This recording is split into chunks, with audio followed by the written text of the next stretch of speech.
Hi, everyone. I'm Phyllis Klein, and this is Poets in Conversation. And welcome. I'm here with Paul Hostofsky tonight and George Bilgere. And I want to wish a happy birthday to our dear friend Scotty.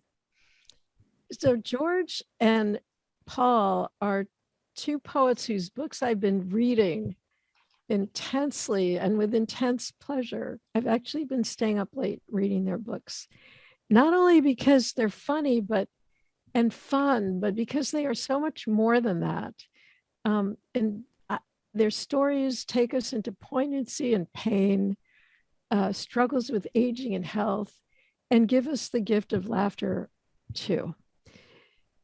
So from physical therapy to book stealing, from skin peeling off and crumpling up like toilet paper to organs drowning in the sludge of age, we're on an adventure to learn secrets we may or may not already know, told by master storytellers.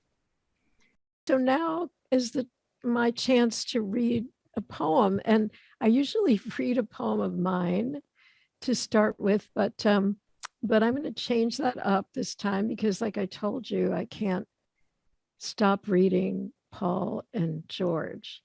So I'm going to read a poem by each one of them, starting with Mystery of Jerky by George Bilgere. What I choose to eat at a BP station in Nebraska is a thin reddish-brown tube of meat product I discovered shrink-wrapped and hanging between the wiper blades and tire gauges on a countertop above the engine coolant. Why I or anyone would eat this is not clear. The Plains Indians and buffalo hunters cut the heart from a fresh kill and ate it raw, hoping the great beast's courage would pass into them. But as I stand here in the air-conditioned gas station, chewing on this tube of what might once have been meat, I can assure you that is not what is happening. And we won't be looking at jerky the same after that. And this next one is by Paul. And actually, I just realized that I chose this one for a reason that I'll tell you about after I read it, but it may not be happening. Hopefully it won't be happening for me tonight. The poem is called Sneeze. I love the benign violence of it. Impossible not to close your eyes when this small homemade bomb goes off, unnerving a few bystanders, but causing no injury or damage. And then incoming a second explosion and maybe a third, then a rickety lull, itchy, intoxicating before the final salvo, finale, sonic boom, clean sweep, mission accomplished, knowing smiles and blessings all around. No need for alarm, no return fire, no casualties, no grieving. Just clearing the old nasal mucosa of all the latest foreign invaders. Thank you very much. But if that happens in Cleveland, in a classroom, you get about 50 bless yous, bless you, bless you, bless you, bless you. You're more civilized in Cleveland, yeah? You're very civilized. So yeah, I was sneezing my head off for, oh gosh, a couple of weeks now. And I really thought it would be happening tonight, but I can't seem to get it to happen. So that's a good thing, right? But that's why I picked this poem. So, all right, well, let me move on to introduce Paul. And then I will stop talking, I promise. Paul Hostofsky is the author of 12 collections of poetry. You heard that right, 12 collections. His poems have been featured in Poetry Daily, Verse Daily, The Writer's Almanac, and the Best of the Net. He has won a Pushcart Prize, the Comstock Review's Muriel Craft Bailey Award, the Future Cycle Poetry Book Prize, and numerous poetry chapbook contests. He makes his living in Boston as a sign language interpreter. His poems appear and disappear simultaneously, voila, and have recently been cited in places where they pay you for your trouble and your own trouble, and with your own trouble doubled, and other people's troubles thrown in, which never seem to him as great as his troubles, though he tries not to compare. He has no life and spends it with his poems, trying to perfect their perfect disappearances, which is the working title of his new collection, which is looking for a publisher and for itself. He is the recipient of such rebukes as, you never want to do anything, and all you care about are your stupid, clever poems. So I'm going to hand it over to you, Paul, now. Thank you, Phyllis. Thanks very much. That's the briefer bio. You know, they ask for a brief bio, but they never ask for a briefer bio, but that's my briefer bio. Thank you for inviting me to read. Honored to be here, especially honored to be reading with George Bilgere, who is truly one of my favorite poets. And I also want to put in a plug for Phyllis's book of poems, The Full Moon Herald. Check it out. Prepare to be moved, prepare to be delighted and amazed as I was, and prepare to be wrong about everything, which is the name of one of the poems in the book, one of several of my favorite poems in Phyllis's book.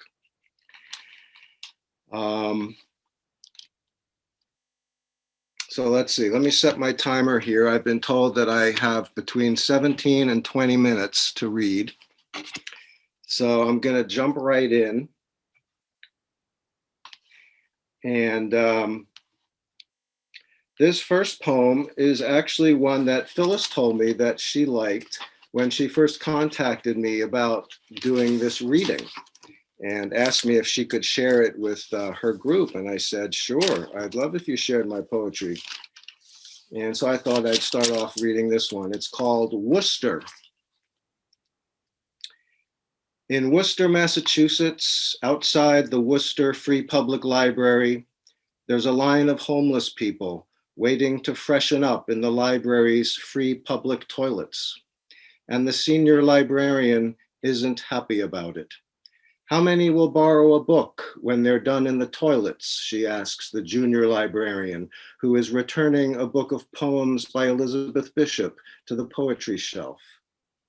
Before she moved to Worcester for the junior librarian job, the junior librarian lived with her aunt in Greencastle, Indiana, and didn't even know how to pronounce Worcester. As for the homeless people, they aren't happy about it either. Some are heroin addicts, and some are mentally ill, and some are both, and some are neither. And some are here illegally and trying to acquire English by distilling it from the airwaves and the signage. And they would all rather be reading their own books on their own toilets in their own homes. Nevertheless, they love the motion-activated faucets with sensors in them, where they need only hold up their empty hands to receive the generous, wordless, warm, egalitarian water flowing over their wrists and palms and backs of their hands like a blessing. And all of them, every last one, would pronounce Worcester perfectly as a sort of benign library fine, if asked. So a little nod to Elizabeth Bishop there, whose wonderful poem In the Waiting Room also begins with that line, in Worcester, Massachusetts. She herself is from Worcester, Massachusetts, or was. She was born there. This next poem is called The New Criticism, and it is, it's about the criticism of me that came from my stepdaughter Amber when I married her mother. and Amber was about 10 or 11 at the time. The new criticism. My stepdaughter says I'm boring. Everything you say is boring and like so 70s. Her mother says I'm wonderful, though. She's being fresh. Don't listen to her, she says. But I can't help listening because I want to be fresh and not boring. And I want to say like my stepdaughter, because everything is like something, not exactly, but sort of. And she's so contemporary and provocative and like alive. She knows all the new neologisms and would never use neologism in a poem, like ever. That poem was actually read by Garrison Keillor on NPR, and when that happened, I told Amber about it, and she said, "Did you get paid for that? Did they pay you?" And I said, "Yeah, $175." And she said, "Well, since that poem is about me, don't you think you ought to give me half?" Yeah. And she did the math. She did the calculus in her head, just like that. 87.50 you owe me, Paul. So I did. I gave her 87.50, and we've been getting along great ever since then. Once in a while, she still asks me, "Those other poems you wrote about me, Paul, have they earned any money yet?" But none of them have. Anyway, speaking of doing the calculus in your head, this next poem is called The Calculus. Different kind of calculus. My hygienist likes to include me in the decision making. Shall we use the hand scaler or the ultrasonic today? She asks me. I like the way she says we, like we're doing something intimate and collaborative, like building a snowman, or more like dismantling one after an ice storm, flake by frozen flake. The calculus is caused by precipitation of minerals from your saliva, she explains. You can't remove it with your toothbrush. Only a professional can do that. She's very professional. She doesn't dumb it down. Pay more attention to the lingual side of your mandibular anteriors, she says. I love it when she talks like that. I love the names of teeth, incisor, third molar, bicuspid, eye tooth. Her own teeth are virtuosic. Calculus comes from the Greek for stone, she says. In mathematics, it's counting with stones. In medicine, it's the mineral buildup in the body, kidney stones, tartar on teeth. She teaches me all this as I sit there with my mouth open, looking astonished.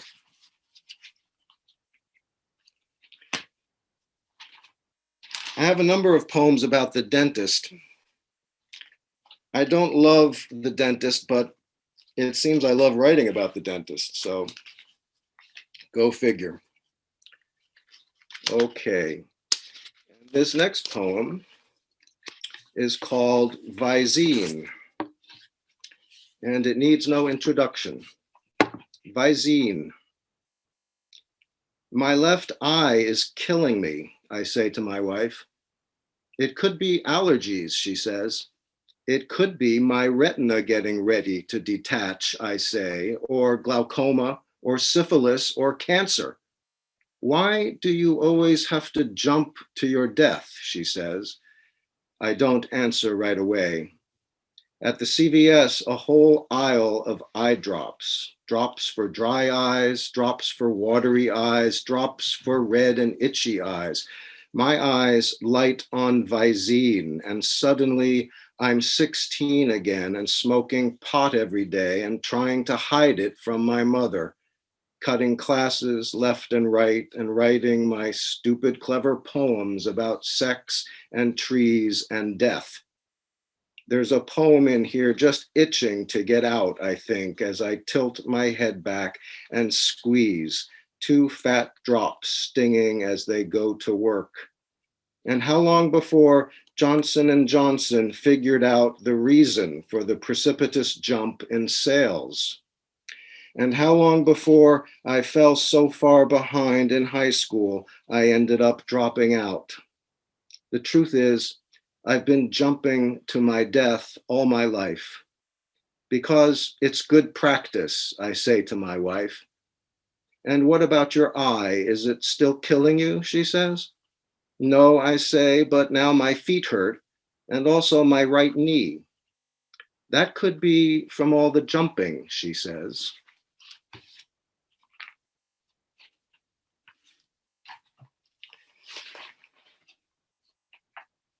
For those of you who have ever taken a poetry workshop, which I imagine might be more than a few of you, this next poem may resonate. Then again, it may not resonate, which is the way it is with poems and poetry workshops. It's called Comma. There should be a comma here, he said. And it made you want to remove all the commas, remove all your clothes, and dance around naked with the poem in your hand, waving it around in the air, singing comma, comma, comma, comma, while the other poets in the workshop clutched their pocketbooks and pens and meh poems to their caved-in, craven chests.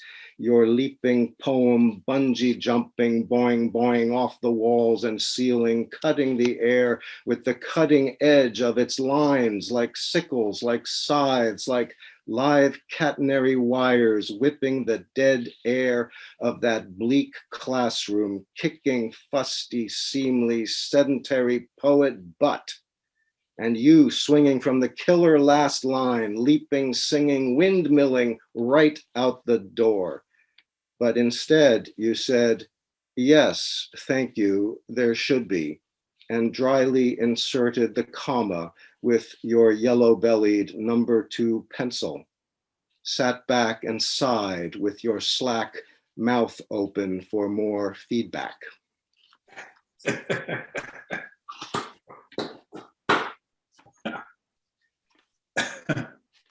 It's good to hear George laughing. I love that poem. Believe me, I've been in plenty of workshops. I know the feeling. I know you have. I have too. All right, moving right along here. Hopefully I'll be able to get them all in. This one's called Bidet, B-I-D-E-T, for those of you who have never used one or were wondering how it's spelled. Bidet. The first time I saw one sitting there next to the toilet, like the toilet's foreign-looking cousin from Paris, showing up unexpectedly on my trip to the hotel bathroom, I asked my mother what it was for. For washing yourself down there, she said.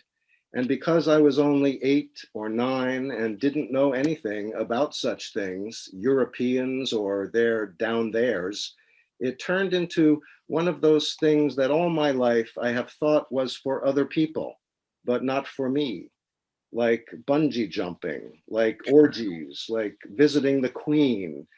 Fast forward 5 decades, last month on a trip to Europe, we met again, me and the plumbing fixture.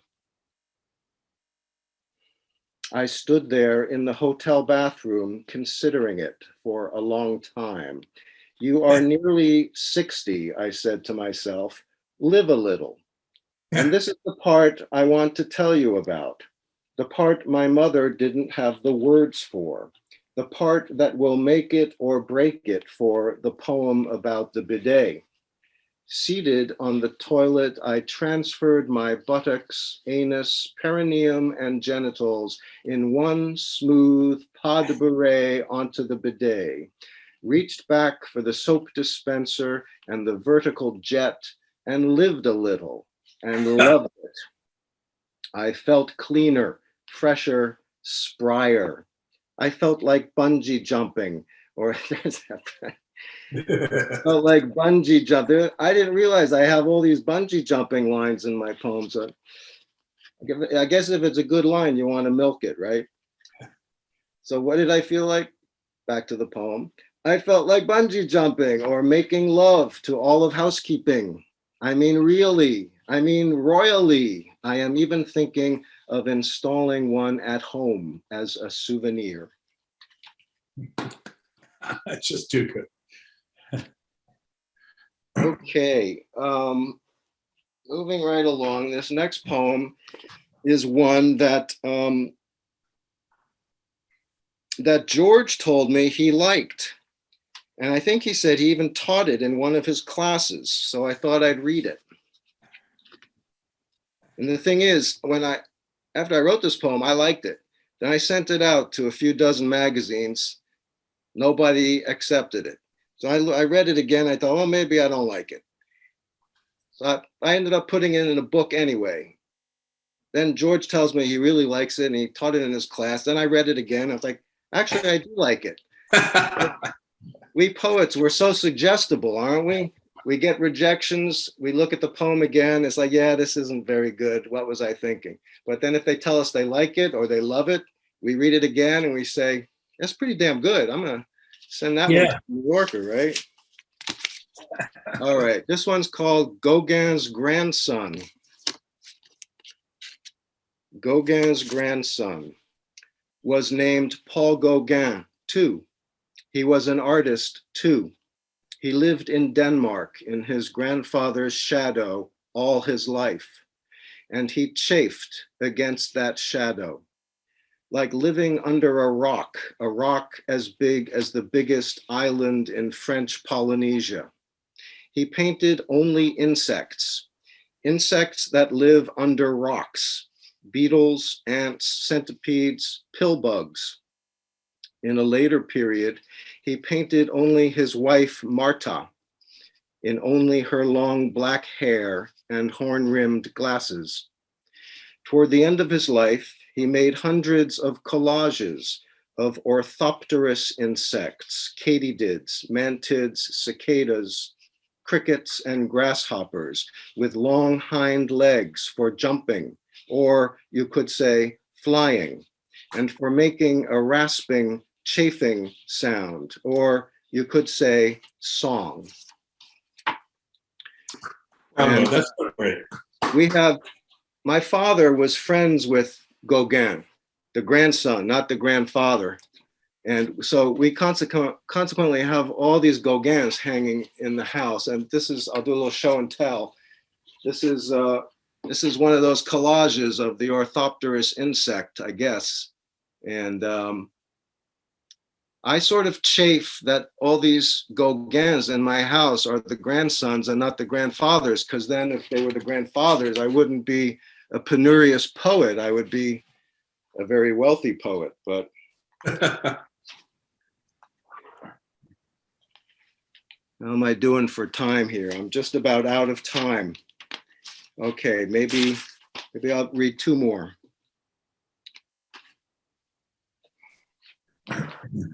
This next one, I thought I'd read in Phyllis's honor. Phyllis makes her living as a therapist.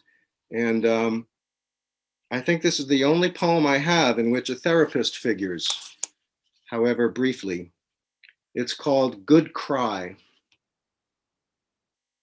Good Cry. I hadn't had one in years. I was due. But the question was, where to have it, where to do it. You could do it here, said my therapist, taking in the tasteful prints on the wall, the braided rug, the upholstered sofa and chairs with a wave of her upturned hand. But that would feel like taking a dump in the middle of your office, I thought, but did not say. No, I said, I have to do it alone. But that defeats the purpose. A good cry is better when shared, she said. We both looked out the window at the gray day, the constipated sky. There was a long silence. I could feel her checking the time. It started to rain, then changed its mind. Our time is up, she said. So I went and sat in my car and did it. and the people passed by beneath their umbrellas, and the sidewalk moaned and the streetlights flickered. I felt cleansed. I felt wrung. That night, when I told my wife about it, she said a little ruefully that she wished it was something we could have done together, and she wept a little, and I wept a little with her, which felt good, but the one in the car was better. All right, and I'll just finish with this last one. As some of you know, well, I guess as all of you know, now that Phyllis mentioned it in the bio, my day job is sign language interpreting. And I've been on this journey into the deaf world for going on 40 years now. And it's much more than a job. It's my life, it's my love. And this poem is sort of about that. It's called Passive Voice. It is given to me is the passive they're parsing in linguistics class. He's the sign language interpreter for the deaf student making eyes at him and noise with her corn chips plastic wrapper. She's tonguing a corn chip and wrinkling her nose, which she knows he knows means ooh, salty, and telling him in no uncertain terms, it is given to you. Sometimes it happens that way. Love just lands in your lap, starts conjugating itself in the second person singular. He will ask her to marry him, to give up linguistics, come live with him in a house in the suburbs among the thickly settled signs. Just to step aside from the poem, I think Massachusetts may be the only state that has thickly settled signs. I don't know if you have those in Ohio, George, but thickly settled signs are these road signs that say thickly settled, which is a warning to like slow down. There are a lot of houses and people around here. So that's just a little clarification for the poem's sake. So where was I anyway? He will ask her to marry him, to give up linguistics, come live with him in a house in the suburbs among the thickly settled signs. Here's the church and here's the steeple. The deaf people sit where they can see the sign language interpreter. They will name their first child Vowel after the dilating mouth of pleasure. Fill their home with the tongues of 100 speechless lives, the plosives of fish browsing the fishbowl, the shrugging shoulders of the spider plants, the noiseless stutter of candles. It's all just tremblingly, achingly waiting to be received. And that's it. Thank you very much. Oh, wow. Thank you, Paul. Wow. I'm going to just hold up the two books. This is the Deaf and Blind, and this one is mostly. Is that? There. Okay. I have the same two here. Look at that. Why, boy. Well, yeah. So the first thing I wanted to say was, you know, I'm sorry that that you don't have any grandpa Gauguins in your house, but I really like penurious, and I think it's a very rich word. So, but not like having a Gauguin. A close second. So I learned that word in college, by the way. I was very impressed by that word, actually. So I noticed I have two friends from college who are on the screen, Mark and Charles, and I'm so delighted to see them. And I wonder if they learned the word penurious in college too. Did you go to the same college? We did. They're my friends from college. Oh, from college. I missed them terribly, and I'm so glad that they showed up. Yeah, we told them not to unmute, but you know, we could bend that a little bit if they want to. Well, let's move on. All right. Okay. Yeah, well, thanks so much for your reading, and you covered a lot of ground there. It was really fun and really wonderful. So, and I love George. I love your commentary as we were going along. Oh my God. That was really perfect. Yeah. Um, and here, Richard Cohen in the chat says, that was amazing, Paul. So enjoyable and moving and funny. Yeah. Yeah. Yeah. Couldn't agree more. That's my dear friend from elementary school. See here, all my friends from school. I invited them all, which there are only three. There are only three of them. I only have three I was friends. going to say maybe Your friends more. Sorry, George. What was that? No, I mean, it's great that Paul has three friends. I mean, that's wonderful. Elementary school. That's incredible. Wow. Yeah, really. Yeah, that's a long time ago. That's a long-term relationship. It was good to hear George laughing now and then, because if he was muted and everybody else is muted, then I'd be reading these poems that I think are funny, but it would be dead silence, and then I'd be wondering, I think these might not be going over so well. So it was good to get that. No. To get that validation. What you said about the Gauguin poem. First of all, I do love that poem. I heard Keela read it, and then I did use it in my creative writing poetry class. But you're right. If other people say it's good, then you think, yeah, it's good. And then a couple of magazines reject it, and you think it's not good. And then some other friend says it's good, and you think it's good. We're such fragile creatures. It's pathetic. But I'm exactly the same way. So we poets are very pathetic. Yeah. Pathetic poets. That's great. Yeah. Paul, you have three friends from Star Island here tonight. Oh, that's lovely. That's wonderful, Barbara. It's good to see you. Where's Star Island? Is that a school, or is that a place? Go ahead, Paul. Well, I was invited to teach a poetry workshop at Star Island, and I was only there once. Barbara's been there more than I have, so she could probably describe it better than I could. But it's this wonderful island off of New Hampshire where they have music and poetry classes, and people go there to do retreats and do their art and eat together and talk together and share. And it was a fabulous. It was like one of the best gigs I ever had. Lovely. Yeah. Sounds great. Wow. Mm-hmm.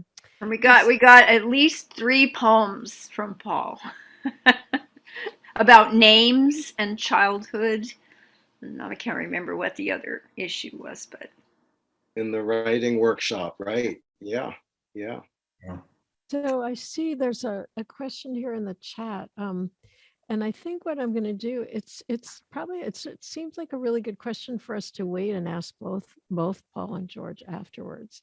How has your writing style evolved over time, and are you still consciously evolving this style? So that's a really great question, and we'll attack that after after we hear from George. So let's see. So is there anything else we want to chime in on now? Oh yeah, the poem about your stepdaughter. So did she? Well, this is a question of mine. I'm going to ask both of you too about how much do you fib in your poems, but which you don't have to answer actually. But I'll bet Paul didn't really give her the money. Well, right. That was my question too.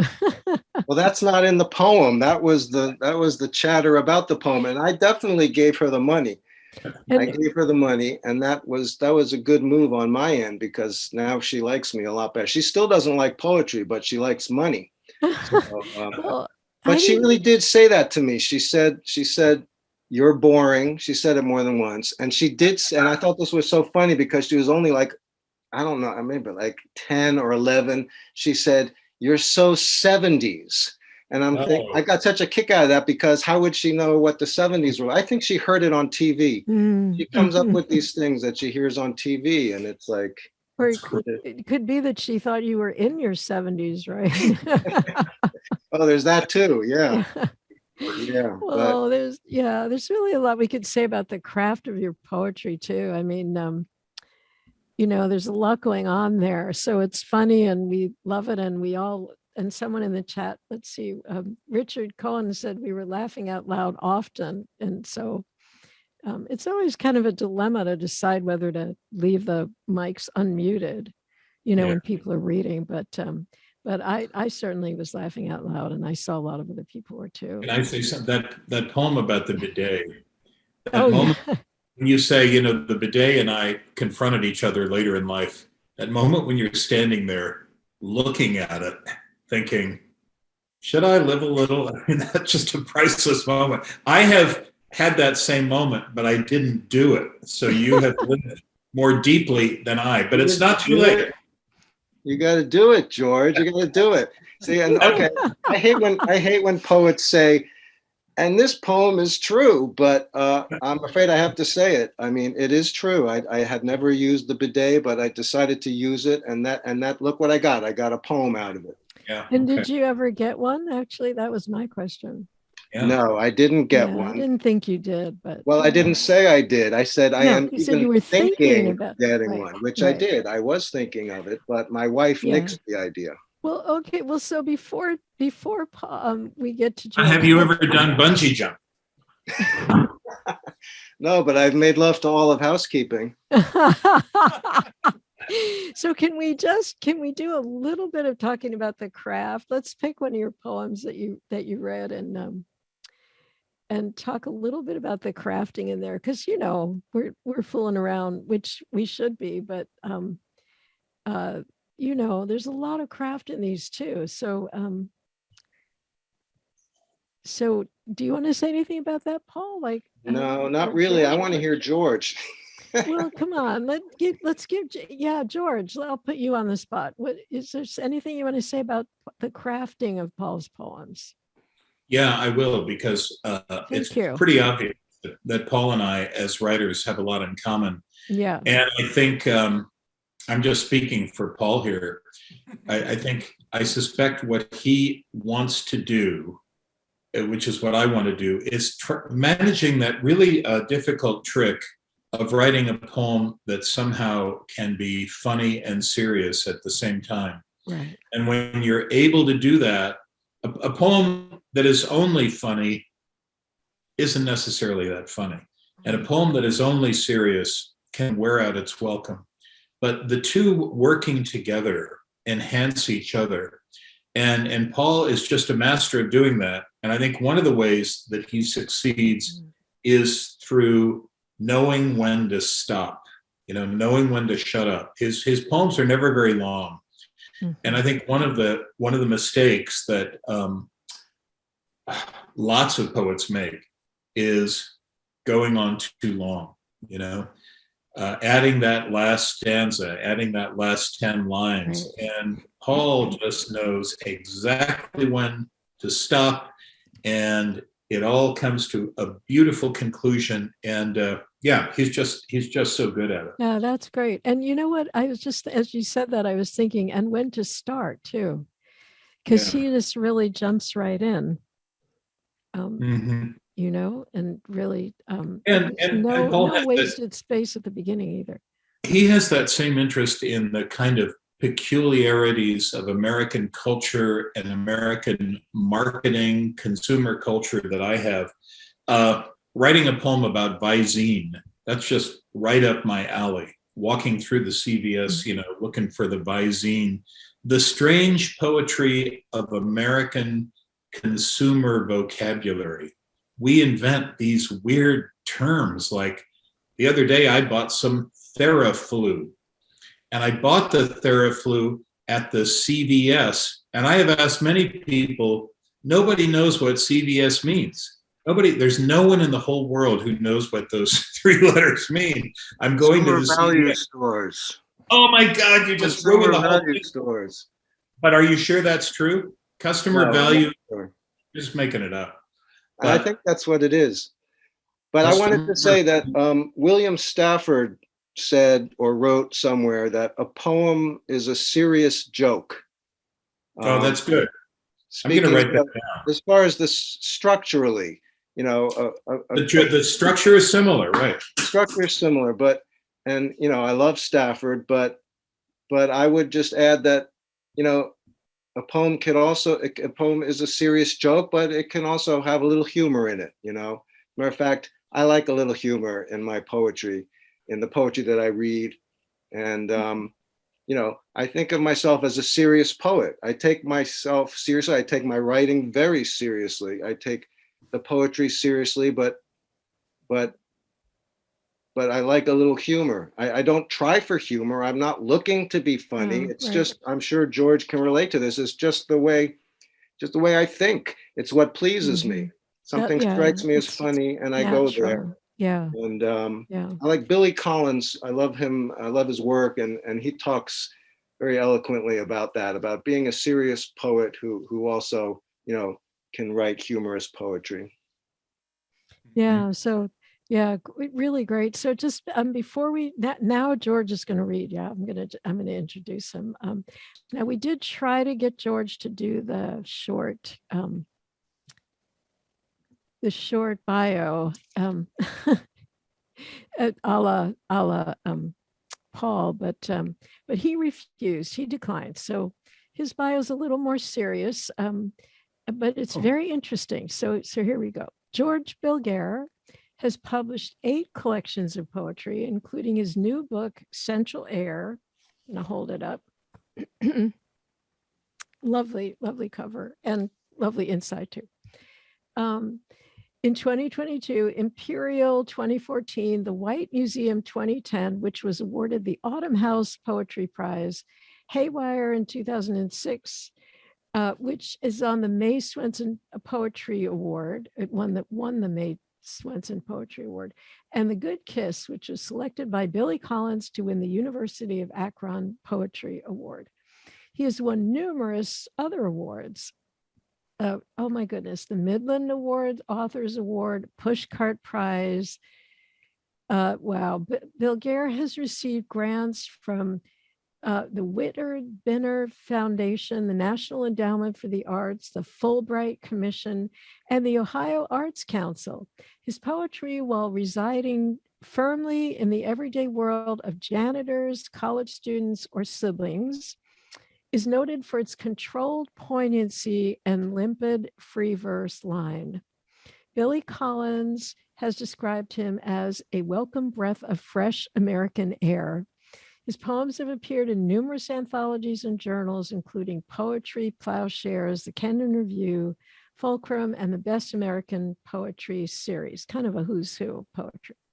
A resident of Ohio, Bilger lives in Cleveland with his wife and 2 exceptionally fine little boys, where he teaches creative writing at John Carroll University.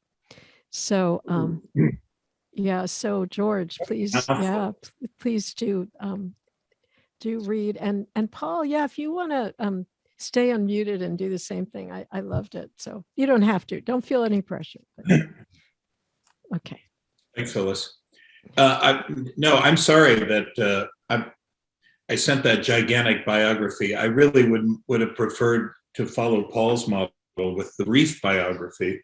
But anyway, what I always do in a reading, and I wonder if Paul does this, I create a reading list, a playlist of the things I'm going to read.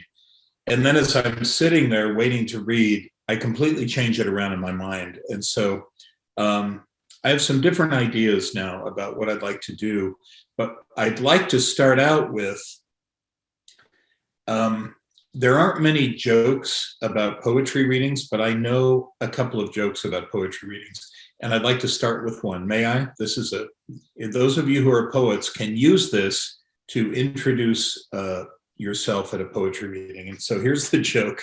So it's open mic night at the Florence Poetry Club, and tonight's featured reader is Dante.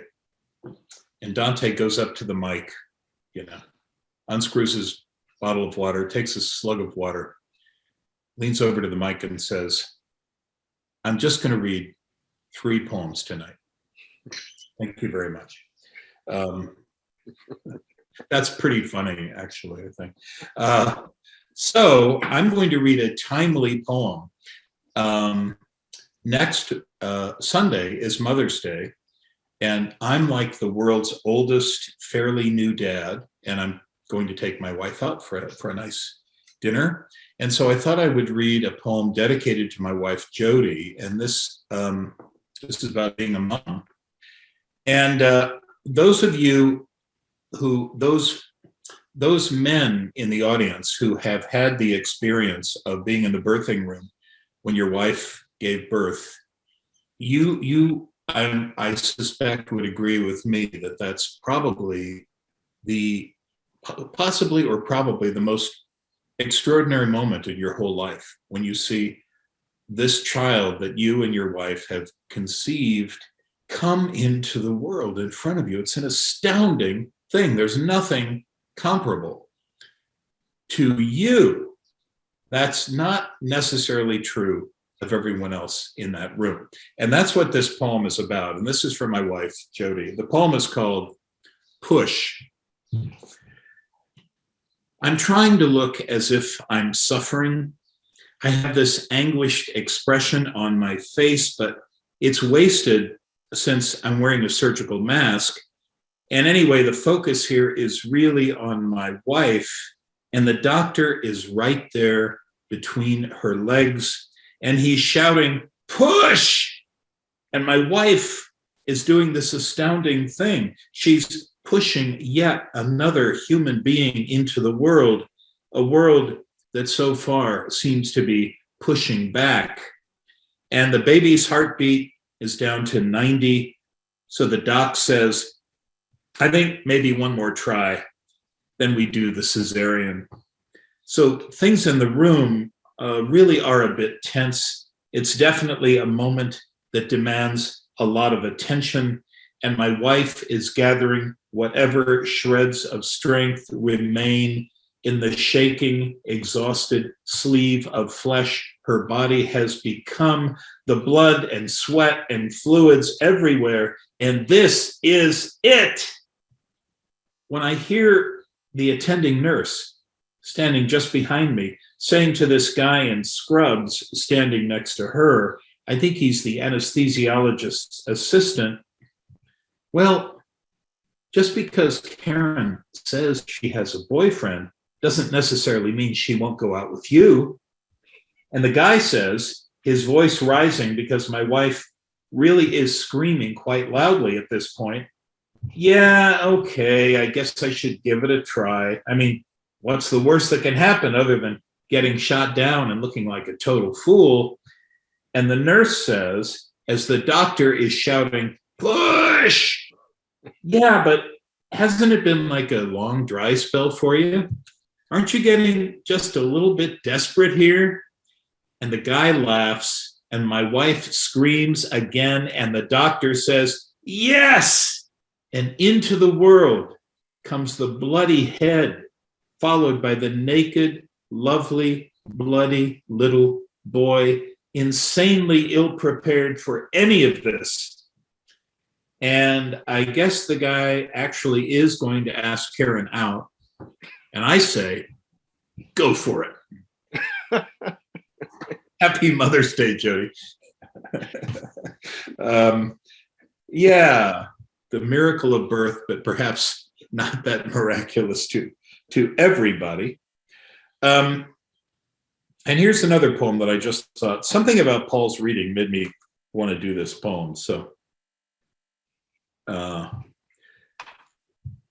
obviously, one of the great themes of poetry, right, is aging, is getting older. And I was looking in the mirror the other day, and I saw right here just first little touch of gray. Well, maybe more than a touch. And a few years ago, 5 or 6 years ago, I was in Santa Cruz visiting my sister, and she said, you know, George, you're really starting to get pretty gray. Why don't you think about dyeing your hair? Maybe, you know, you'd look younger, and, you know, that might be something you want to think about. And I said, no. once you start down that path, you're screwed. You have to stick with it forever. And it's just not who I am. But she's very persistent. She kept nagging me. And finally, we did indeed go down to the supermarket and get this stuff. And I dyed my hair. And I just felt like a total fraud for the whole summer. But I did get a poem out of it. And there are two things I want to tell you about the poem before I read it. First of all, the second line of the poem is horrible. It's a terrible line of poetry, but it's not my line. I'm quoting my sister. My sister is a businesswoman, and she actually talks this way. So don't say that was a really lousy line of poetry. I know it's a lousy line of poetry. The second thing is, this poem probably has the best title of any poem published within the last 10 or 15 years in the US. And the title is Grecian Temples. I think that's pretty funny. All right, so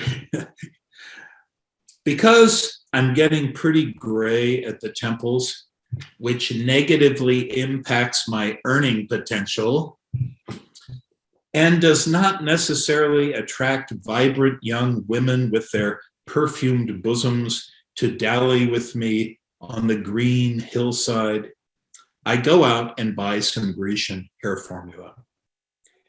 And after the whole process, which involves rubber gloves, a tiny chemistry set, and perfect timing, I look great. I look very fresh and virile, full of earning potential. But when I take my 15-year-old beagle out for his evening walk, the contrast is unfortunate. Next to me, he doesn't look all that great, with his graying snout, his sort of faded, worn-out dog look. It makes me feel old walking around with a dog like that. It's not something a potential employer, much less a vibrant young woman with a perfumed bosom, would necessarily go for. So I go out and get some more Grecian hair formula, light brown, my beagle's original color. And after all the rigmarole, he looks terrific. I mean, he's not going to win any friskiness contests, not at 15, but there's a definite visual improvement. The two of us walk virilely around the block. The next day, a striking young woman at the bookstore happens to ask me about my parents, who are, in fact, long dead due to the effects of age. They were very old, which causes death. But having dead old parents does not go with my virile, intensely fresh new look. So I say to the woman, my parents are fine. They love their active lifestyle in San Diego, windsurfing, high life, a still vibrant sex life. And while this does not necessarily cause her to come dally with me on the green hillside, I can tell it doesn't exactly hurt my chances. I can see her imagining dinner with my sparkly, young-seeming mom and dad at some beachside restaurant where we would announce our engagement. Your son has great earning potential, she'd say to Dad, who would take a gander at her perfumed bosom, give me a wink like he used to do back when he was alive and vibrant. So this is my new book. It just came out a few weeks ago. It's called Central Air. And I'm going to read, again, in keeping with the spirit of Mother's Day, I'm going to read a poem for my mom. And it is about her. My mother divorced when the children were very young, and she was put in that really difficult position of being a single mom. And yet she rose to the occasion with extraordinary ability and courage.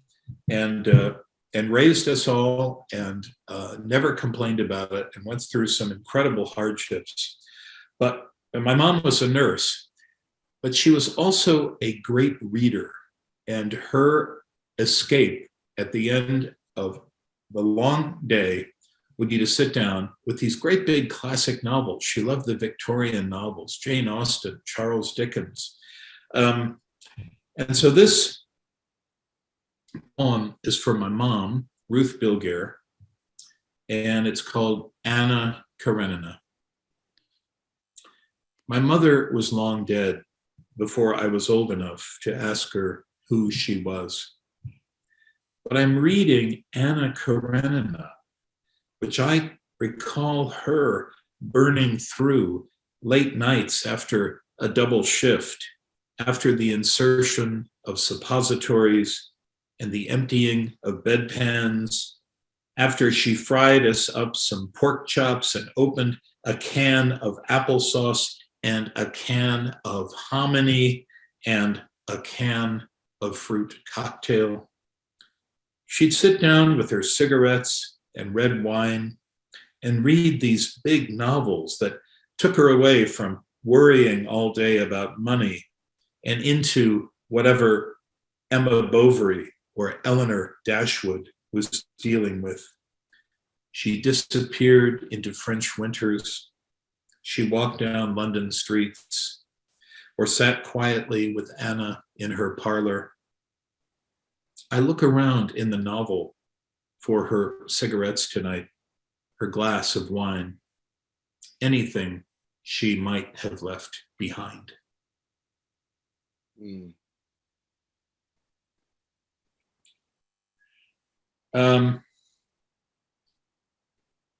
So back to the theme of aging. Here's a poem called No Problem, and it's kind of inspired by this odd phrase that you hear young folk use these days. You'll be at a restaurant, a diner, cafe, and you'll say something like, "Hey, could I have another glass of coffee?"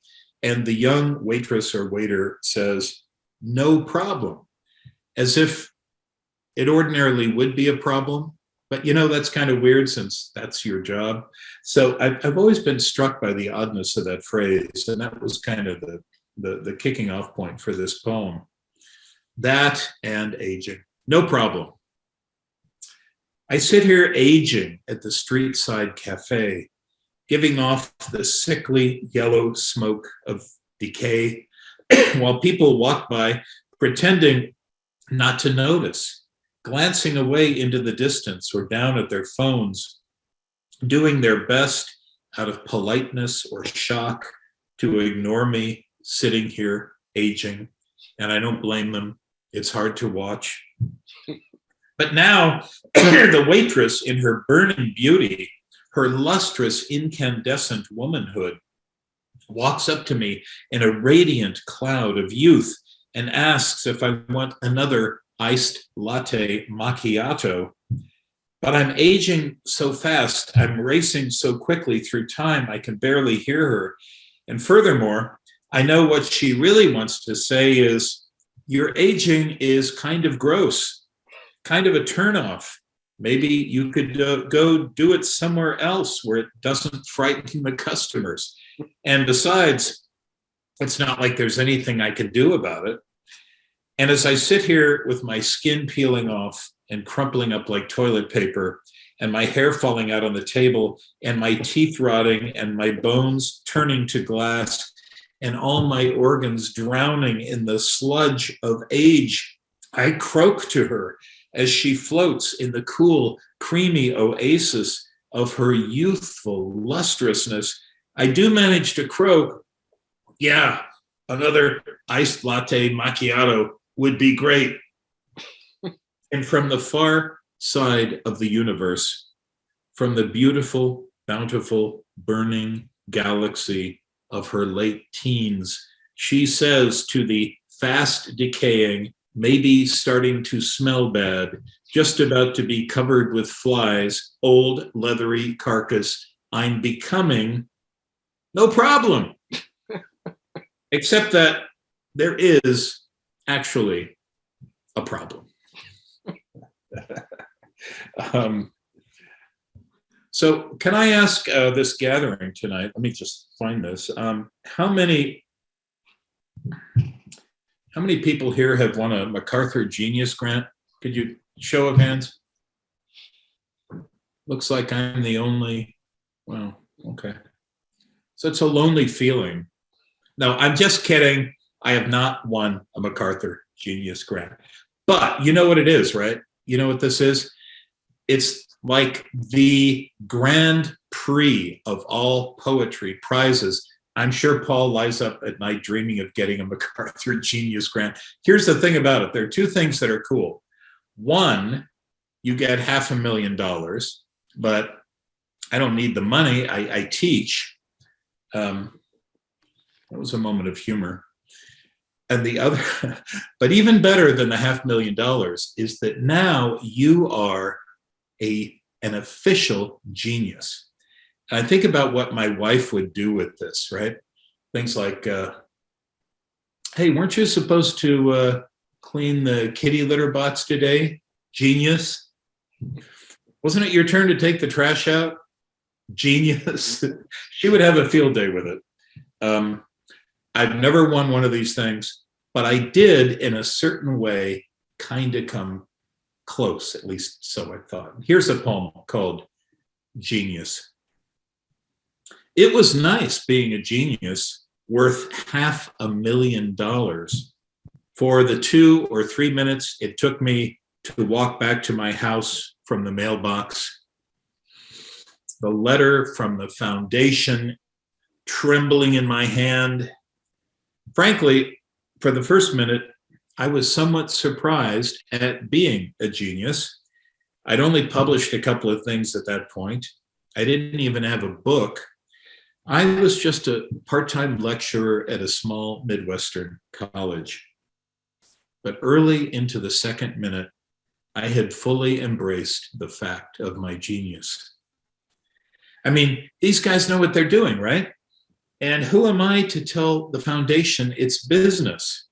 And I was already rehearsing the modest, hey, it's no big deal tone of voice I'd be using on the phone for the rest of the day as I called all my friends and especially my enemies to share the good news. But when I opened the letter and found it was merely a request for me to recommend someone else to be a genius, I lost interest and made myself a ham sandwich. And I want to say to budding writers out there, apprentice poets and writers, if you are stuck with a way of finishing your poem, that last line, I made myself a ham sandwich, will work with any poem.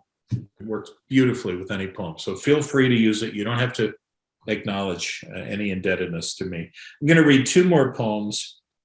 And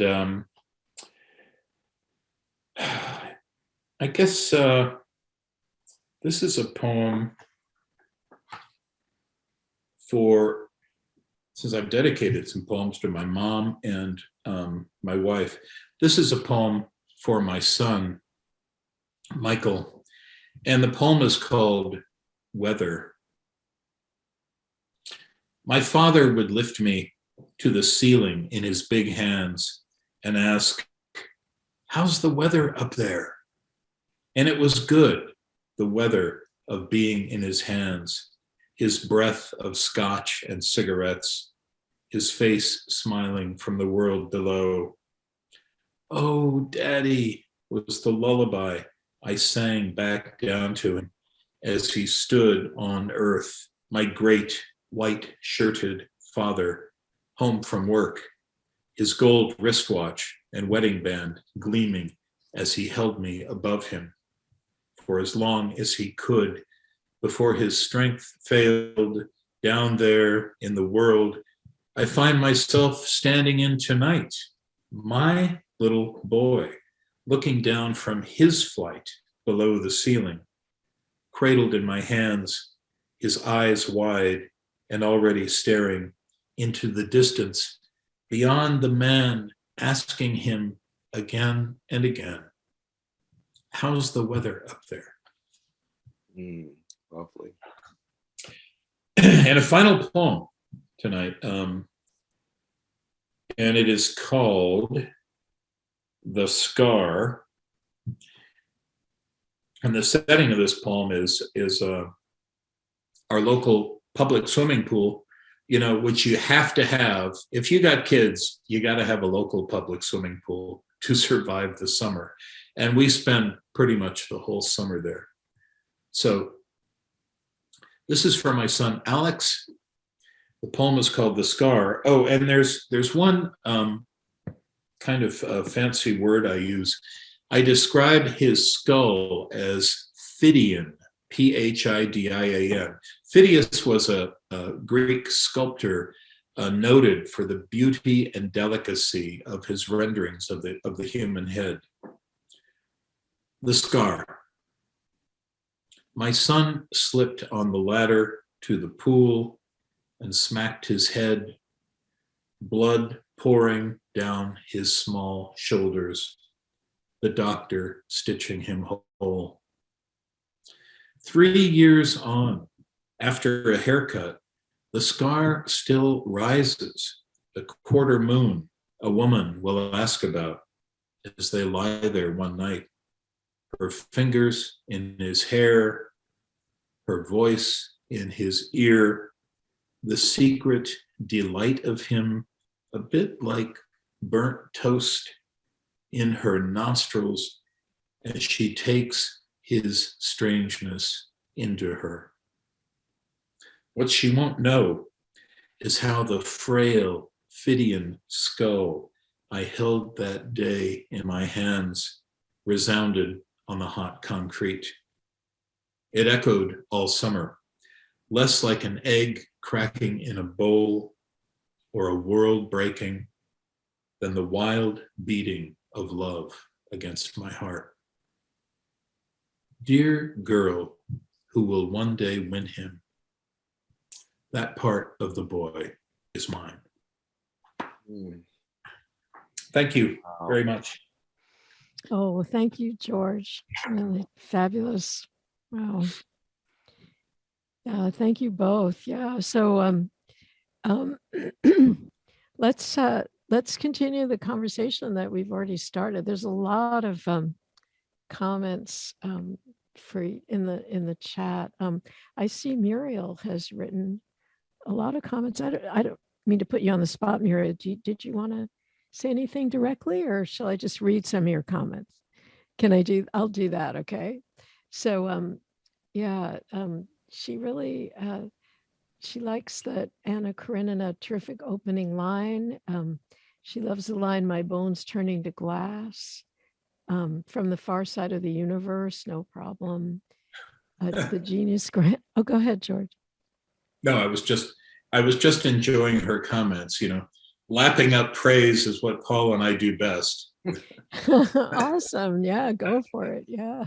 No, I'm really glad, Miriam. I'm so glad you like that poem. Thank you. Yeah. And she says she knows a MacArthur Genius grantee. She's acquainted with one. Does that count? I hate people like that. Yeah, and I'm already thinking about the ham sandwich line and how to use that. You can use it, Phyllis. Well, thank you. I might cite you actually. So let's see. Let's go back to the question that was asked before from Chris. Let's see. Is Chris still here? Yeah, I think so. This is a really good question for both of you. How has your writing style evolved over time, and are you still consciously evolving this style? Yeah. You want to go first, Paul, or do you have a? I mean, I could go. You want me to go? Because I have an answer for that. Most questions, I'm never very good in the Q&A part of readings. I know what you mean. Yeah. Well, one of the reasons is I was in a Zoom conversation last night with 3 other poets. And again, I think Paul would connect with this. It's that each of these poets that I was with had a project. one young woman was Indonesian, and her collection of poetry, as she put it, was attempting to, she used very complex language, but something like reconfigure the narrative of Indonesian colonialism. All right. And another woman was using Greek mythology to, in a sense, reclaim the bodies of women. And she'd written a series of poems, contemporary poems based on Greek mythology. And yet another woman had written a collection of poems exploring the legacy of poverty in Appalachia. But I never have a project. I don't have any project. When I'm asked, what's your book about? It's, just a series of random accidents inspired by things I think are fun to write about, that are moving to me and interesting. So I'm very weak in giving coherent answers to that. But I do, for this question about writing style, I have an answer that makes sense. In the year 2000, I went through a divorce, and it was really, as they always are, I guess, a shattering experience. And the timing was terrible because it was right at the beginning of the summer. And I had I'm a teacher, so I had the whole summer free to do nothing but contemplate this kind of shambles I'd made of my life and marriage. And I spent the summer out there in Santa Cruz with my sister. I lived with her and her wonderful husband. And I spent the whole summer writing. I thought, what I'm going to do is write myself out of this hole I'm in. And my poetry had been extremely serious and kind of monochrome serious up to that point. But at the beginning of the summer, right before I left Cleveland for Santa Cruz, a good friend of mine said, "Hey, have you seen this book?" And he handed me a book by a poet who was destined to become a dear friend of mine, Tony Hoagland. And some of you may know Tony Hoagland's work. The book was called Donkey Gospel. And I sat down to write like the first week of the summer, and I started reading this book. And Tony Hoagland did something that I didn't know you were allowed to do in poems. He was funny. He was an irreverent smartass, and then he was deeply serious. And I didn't think you could do that. I was saying, wait a minute, that's breaking a rule that I was taught in grad school, which is you gotta be serious about this. And it was exhilarating to me to read these poems. And I thought, I go through life when I was a kid, I read a wonderful book by Raphael Sabatini, the best name of a novelist in history. It was called Captain Blood. It was a boy's adventure book. And the first line of Captain Blood, I will quote to you. Captain Blood was this swashbuckling pirate. He was born with a gift of laughter and a sense that the world was mad. Well, I kind of felt that way, but I would never let it into my poetry. And reading Tony Hoagland's book made me realize this is okay, and I can do this.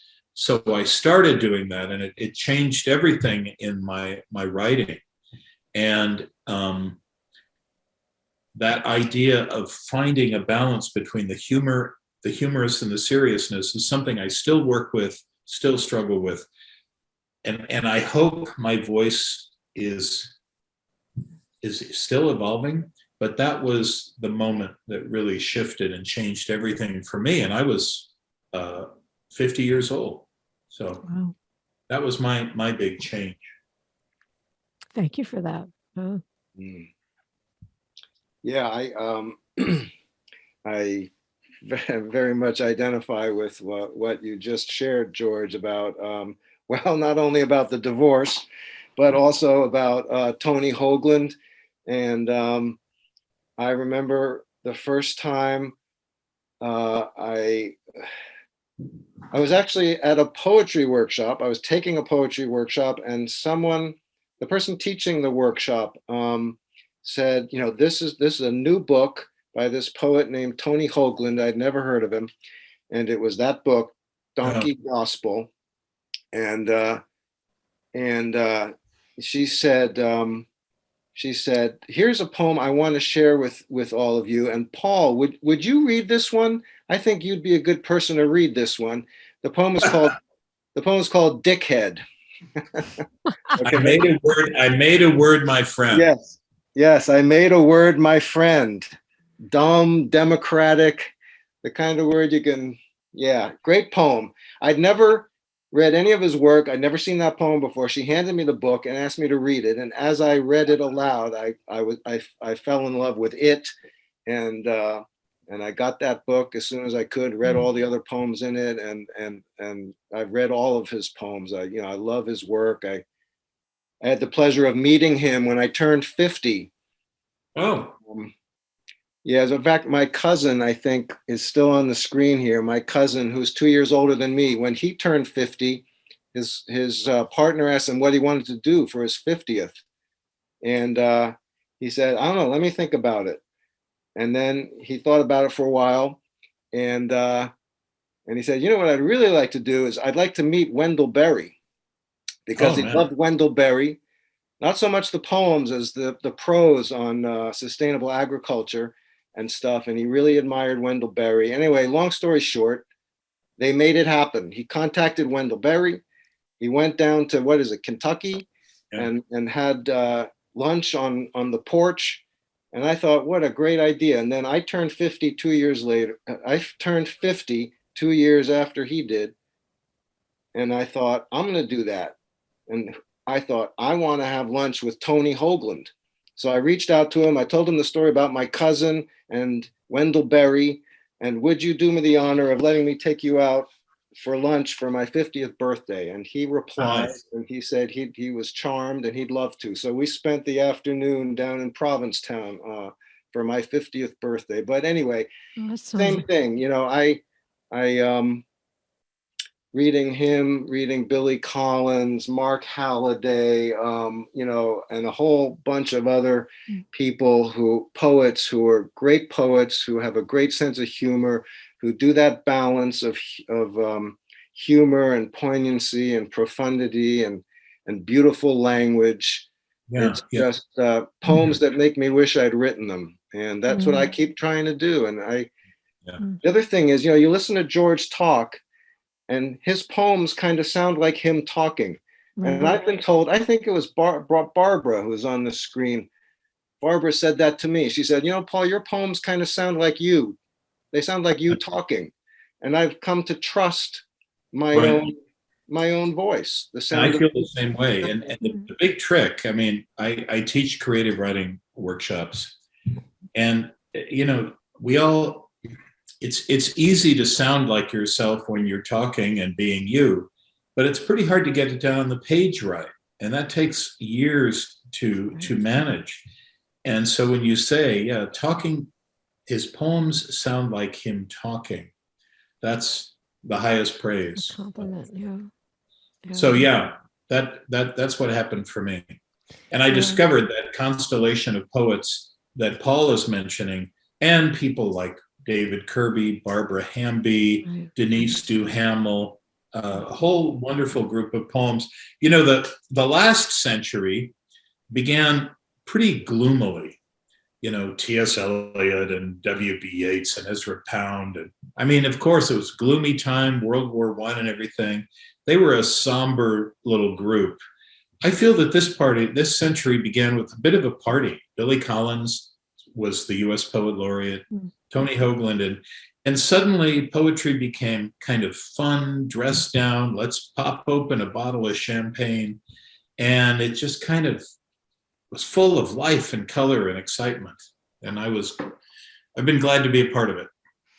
Yeah, wow. Well, so I'm wondering, I'm noticing our time, and I'm wondering if anybody would like to unmute and ask a question directly. And if you want to, now's their chance.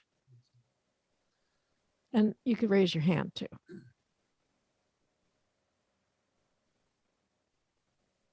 No question will be turned away.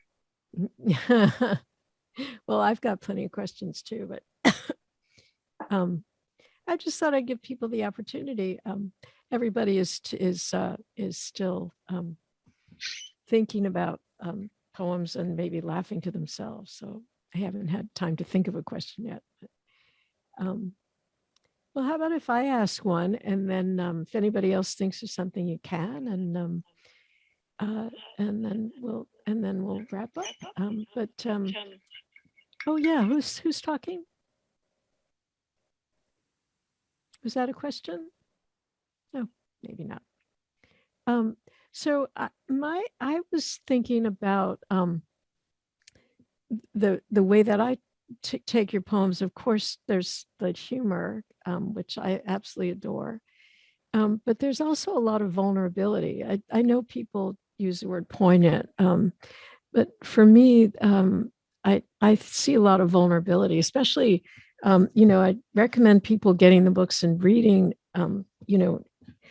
take your time and read through, because there's so much in here, and a lot of it you don't necessarily hear at a reading. Some of it is maybe, I don't know. It's interesting how we pick poems to read for a public reading. So,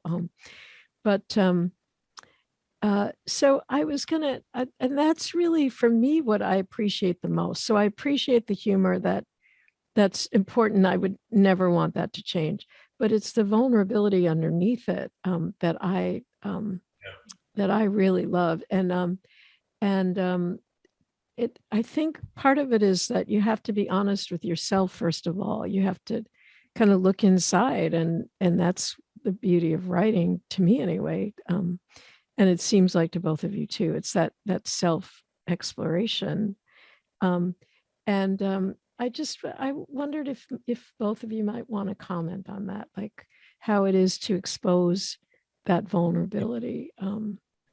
I think, and this is no great insight, but I think people who are sort of compulsively funny, or feel a need to be funny, Mm-hmm. as I do, I developed that as a defense mechanism. Right. As a kid, I had a Sure. rough childhood. I've kidded about this at poetry readings, but I've said before, if you're a parent and you want your kid to become a poet, you should become an alcoholic, Right. because if you grow up in an alcoholic family, you've got to be very quick on your feet, you've got to be very smart, you got to grow up much faster than other kids, and you've got to get your deflector shields in place if you're going to survive that. And I was one of those kids, and I can recognize them to this day. When I meet someone, I know they grew up as I did, in a household where you can never trust anything. Right. Nothing could be trusted. That's growing up in the home of an alcoholic. Yeah. And you got to shift for yourself, and humor gets you through it. So Right. I think most people with that humor disease got it there. And so it's behind it is that vulnerability. Mm-hmm. Yeah, and then you bring in a poem about your mom, that Anna Karenina poem that really, I just think it's lovely, and the way that you you write about your mom, and there's a lot we could talk about there, just in terms of how what the poem says and what it leaves to the imagination too. Mm-hmm. Yes, and that lovely poem about the father, how's the weather up there, and Right. also an exquisite poem about the scar. Is it called Scar? Is that the The name of it? scar. Yeah. The Scar. Yeah. Yeah. Mm-hmm. Oh my goodness. Just talk about vulnerability, and Yeah. our children, especially when they're young, so vulnerable, and they make us vulnerable to Yeah. anything happening to them. Yeah, I echo that, and also just I don't know. tell the truth. That's what I tell myself. I just want to tell the truth, and often telling the truth it involves allowing myself to be vulnerable. Mhm.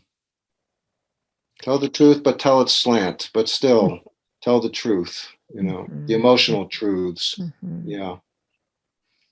Yeah, yeah. And do you read some of those harder poems at readings? How do you choose what you read?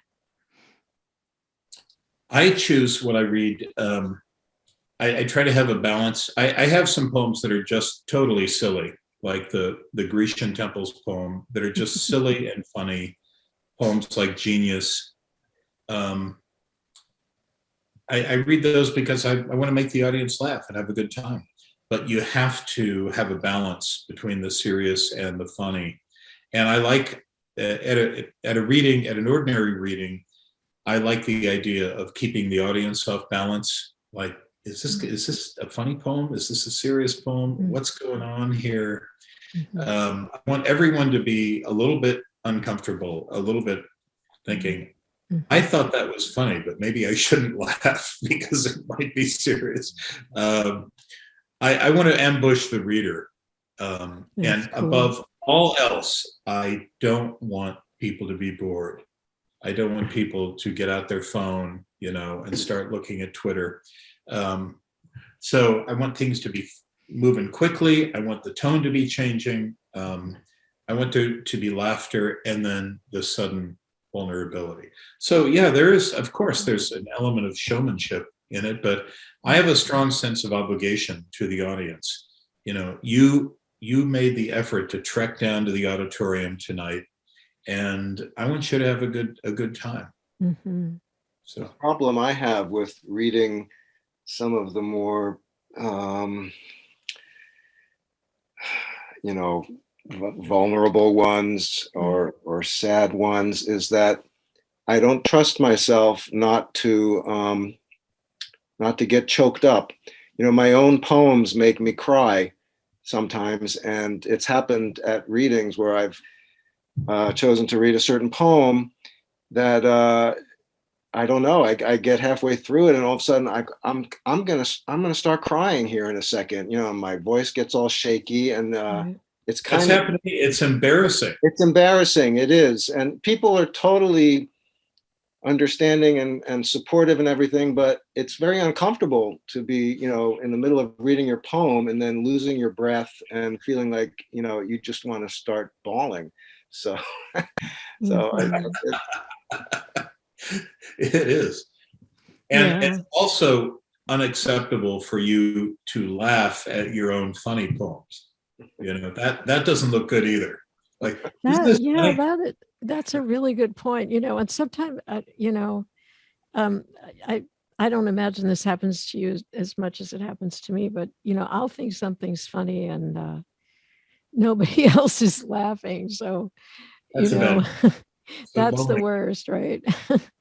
Yeah. And the editors aren't laughing either. So yeah. So here's a couple of comments. Let me get to these. And then I think I'm gonna ask you to read the final poem. So David Graham says he highly recommends the anthology Seriously Funny, which is edited by David Kirby, who is seriously very funny, and Barbara Hamby, which I should probably read some of her stuff too. And I guess George is in it, and many other wonderful poets in this vein. So that's a recommendation. Let's see what else is in here.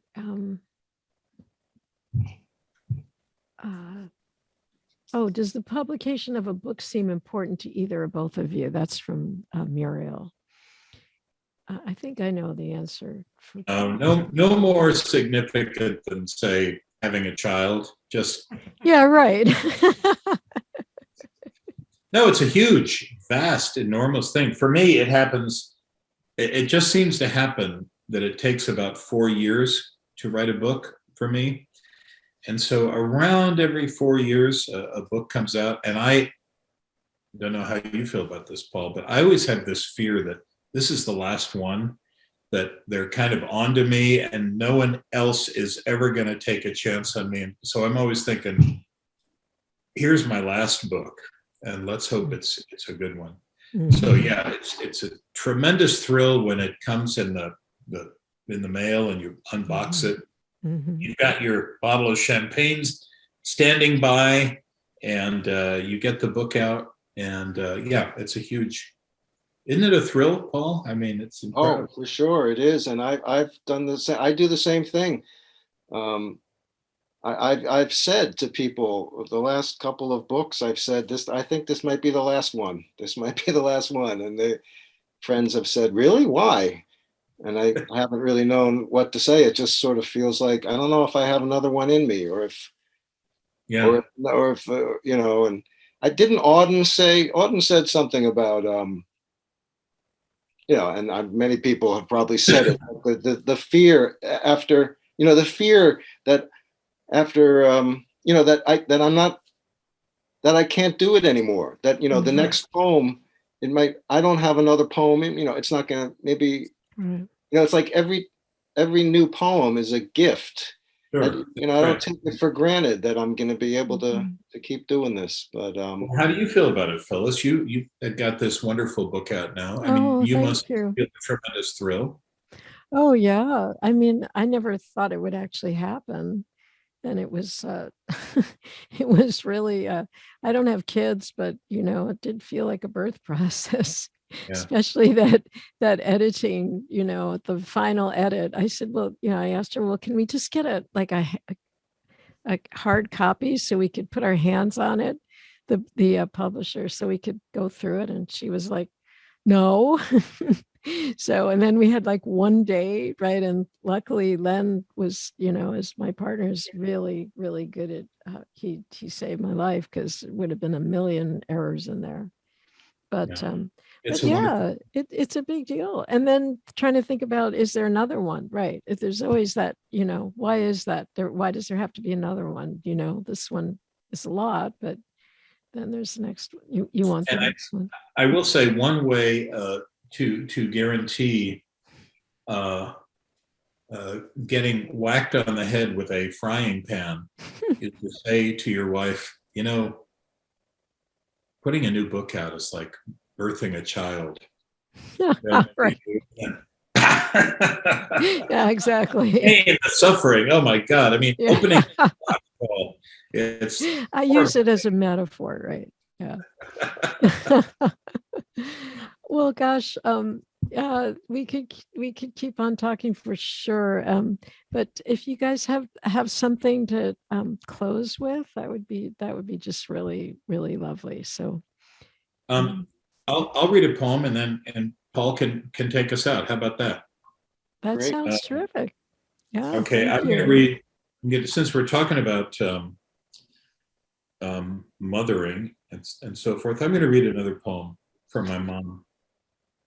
And the poem is called, talk about American product names like Visine. The poem is called Schwinn, which is like Ford, right? Or Coke. Schwinn. One day, my mother astonished me by getting astride my bike, the heavy old balloon-tired Schwinn I used for my afternoon paper route, and pedaling away down the street, skirt flying, hair blown back, a girl again, in the wind and speed that had nothing to do with pulling double shifts at the hospital or cooking meatloaf or sewing up my blue jeans. The old bike carrying her away from my father, dead of booze, and her own nightly bottle of red wine in front of the news.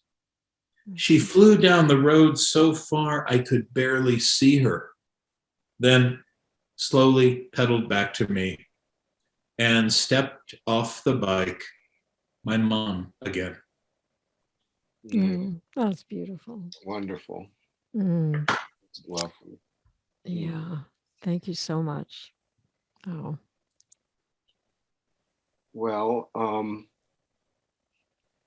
since I had the request from Barbara to read this poem, Oh, yeah. I'll go ahead and read it, and I'll risk it. This is one that, well, I don't think I'll get choked up. Although at the end it talks about getting choked up. It's called Go Going ahead. Back.